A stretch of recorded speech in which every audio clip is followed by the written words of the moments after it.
আসসালামু আলাইকুম রহমতুল্লাহ বারাকাত। সুপ্রিয় দেশবাসী, আমরা সকলেই জানি ফিলিস্তিন এবং গাজার উপরে যে মানব ইতিহাসের বর্বরতম জেনোসাইড চলতেছে, এই জেনোসাইডের বিপক্ষে আগামী 12 এপ্রিল শনিবার প্যালেস্টাইন সলিডারিটি মুভমেন্টের আহ্বানে দল মত নির্বিশেষে বাংলাদেশে এক ঐতিহাসিক মুভমেন্ট অনুষ্ঠিত হবে।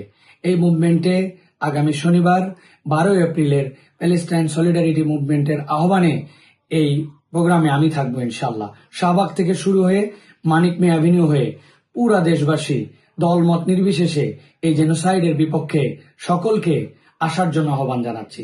এই মুভমেন্টে আমি থাকবো ইনশাল্লাহ আগামী শনিবার বিকালে। আপনিও আসুন, আপনার সন্তান, আপনার পরিবার, আপনারা সকলে মিলে আমরা আমাদের ফিলিস্তিনি ভাইয়ের পক্ষে, আমাদের গাজাবাসীর পক্ষে এবং মানব ইতিহাসের জঘন্যতম এই জেনোসাইডের বিপক্ষে প্যালেস্টাইন সলিডারিটি মুভমেন্টের আগামী শনিবারের প্রোগ্রামে সকলের উপস্থিতি কামনা করছি।